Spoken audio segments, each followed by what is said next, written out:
Okay, so I wanted to do a video response again to a friend of mine on Facebook. I think it's Fuji Apple Choi, and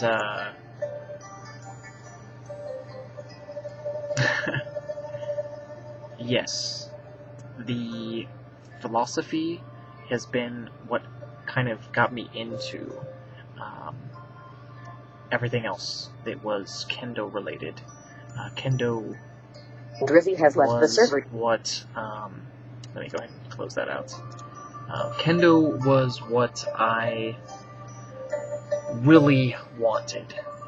I was in Five Animal Kempo, which was Haynes Kempo, which was a karate, an American karate, and it was fun, it was nice, it gave me kind of like a gateway, but I knew that the sword was where my soul actually is most comfortable. It is my weapon of choice. It's my WOC, W-O-C. Philosophy is a big and very necessary part of my understanding, respect, and use or incorporation through and of kendo. So I wanted to show you the books that I have read. This isn't all of them, but this is the ones that I have readily available.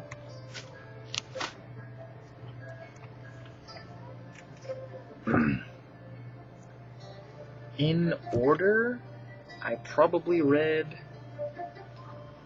Okay, there are all these here. First was Hagakure. Hagakure, the Book of the Samurai, by Yamamoto Sunetomo. Okay. Then, of course, Miyamoto Musashi's Book of Five Rings.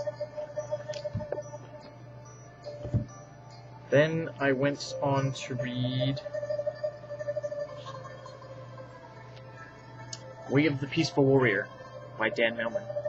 This one taught me some very interesting things about myself, about teachers and instructors, life, how to breathe, how to eat. Same thing with this one, Sacred Journey of the Peaceful Warrior, both by Dan Millman. Amazing books. It will change your life. Let's just put it that way. I read those in high school. I also read this in high school. It's a great American classic, Siddhartha. Okay, Siddhartha by Hermann Hesse. It's basically a book story about enlightenment. So it actually gave me an outlet for how to think and how to progress one's own standing philosophically. Opposed to the Yoji-kun, which I would like to say is my, basically it's like my Bible. It's where everything kind of started. Hagakure, okay, is the old school, Japanese mindsets. And then I read most of it. I haven't read all of it, but Yoji-kun. Okay, Yoji-kun, which is written by William Scott Wilson, or I should say translated, and then also same thing with Hagakure, both by William Scott Wilson. Let's see here. Also, by William Scott Wilson, is The Life-Giving Sword. I have not really delved deep into this, but this book was actually given to me by a friend of mine, and I'd like to apologize. He probably won't even see this video, but I apologize for not having read this yet. But know that it will be read, and I will be taking notes and incorporating what I learned from it into my life. Sun Tzu's Art of War. Okay. Amazing book. This one has a lot of commentary after the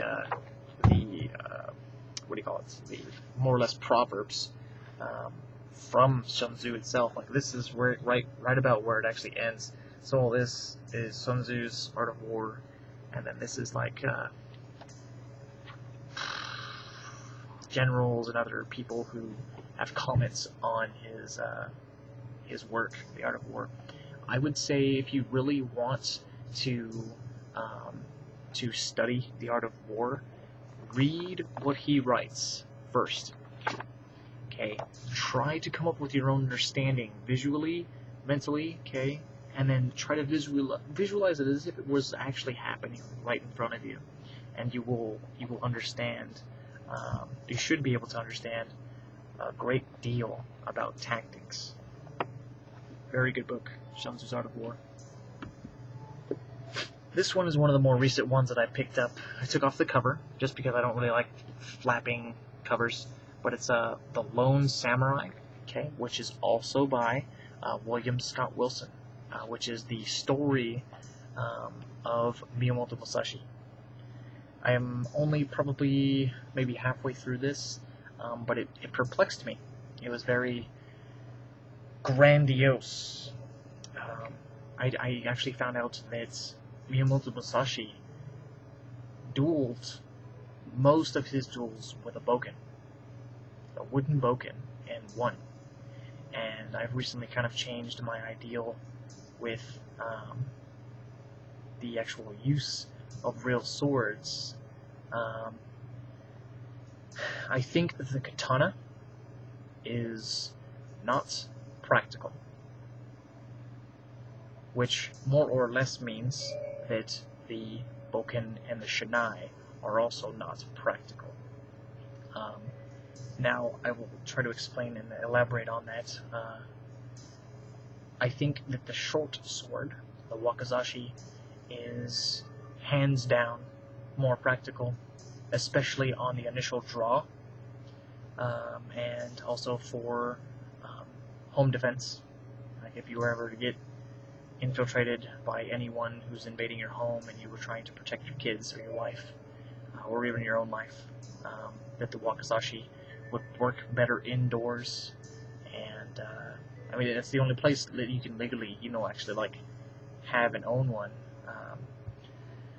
So anyways, if you have any questions about that, I can elaborate that on that at a later time. So I wanted to kind of get into this. I do a lot of writing. Okay, this one, and this one are journals that really aren't completely written in, but the other ones are like full or being filled, and I really enjoy writing. It's like it helps me reflect on things that I've been through that day, things I've read, things that I'm thinking about that I need to really wrestle with in order to understand. And I also share these things with other people. I will open it up and I'll be like, read this for me. What do you think? And then I have things like this. Okay, really big new journals. This one's very special. And it has an owl on it because it represents me. I am the Redwood Forest Owl, founder of the Redwood Forest Samurai, which is a small group of individuals who are really close to me, and we're all basically like-minded individuals. We're all brothers of the sword, and so that's kind of like my little group of friends and brothers. And this book is going to be something that I take notes on. Like there's going to be a point in my life, and it's probably going to be soon, within the next year, where I'm going to sit down and I'm going to reread those books, and I'm going to be highlighting, and I'm going to be taking notes, and I'm going to go into this journal. And this journal is basically going to be like a comprehensive version of the philosophies of Eastern philosophies, of combat, of ways to think, ways not to think. It's going to be it's basically going to be what this journal is meant to be. This journal is the way of living. Okay, but I'm actually probably going to end up incorporating it into that book there, just because. In fact, this one might be the one I do like the taking of the notes and whatnot, and then I'm gonna incorporate all in there. But in any case, that's that. Let's go back to the email. Let's see here. Okay, the practical training with Kendo. I think the Kendo Um, it is practical, but I think that it's really difficult to get back to what it was, which was a way of life. You needed the skill with your sword in order to maintain your life. You needed to be better than the person who you were going up against at any given time.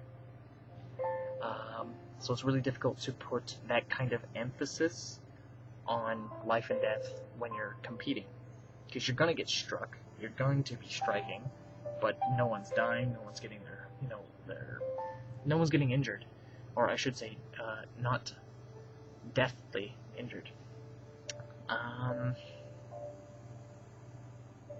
Okay, I answered your question regarding books. And thank you, to be honest. I really appreciate other people's interest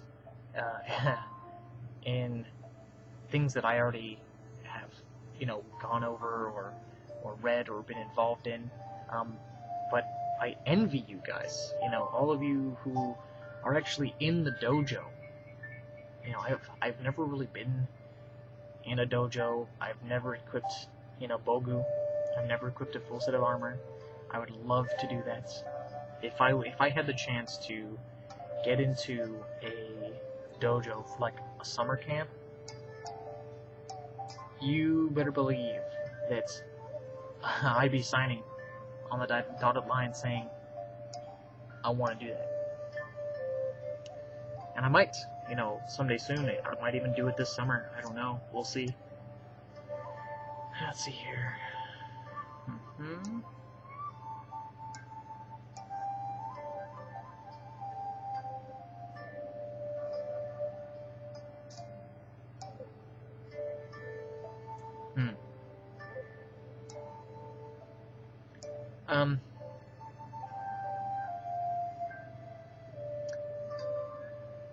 If I may respectfully say, you're the second person who has used the word mentoring, and I see the respect there, so I have to thank you.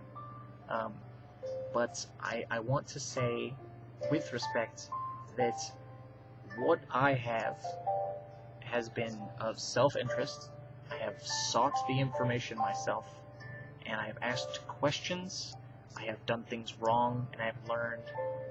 And so what I have to give is, I don't want to say it's superior, because it's not. I am a student, okay, which is why this is called the way of living. Okay, I am a student of life. I'm living my life, and I'm learning from things day in and day out, and I still make mistakes. You are a student. I am a student. Senseis should still be students. Senpais are still students.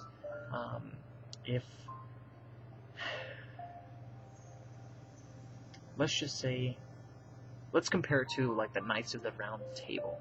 Okay, when I wrote a 2-page letter to the other samurai in the Redwood Samurai group, I didn't demean them at all.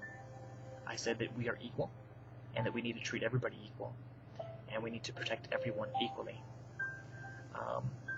So I don't mind, sharing things that I have experienced and things that I have derived my own philosophies from.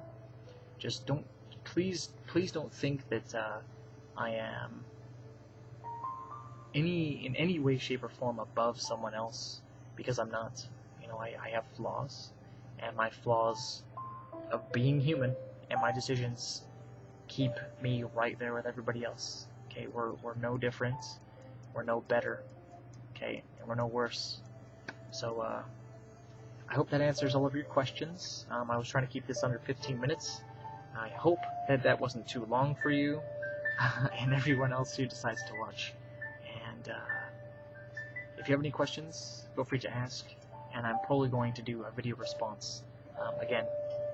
So thank you for asking questions, because I was able to divulge information that I may not have been able to share otherwise. So thank you for giving me the opportunity. では。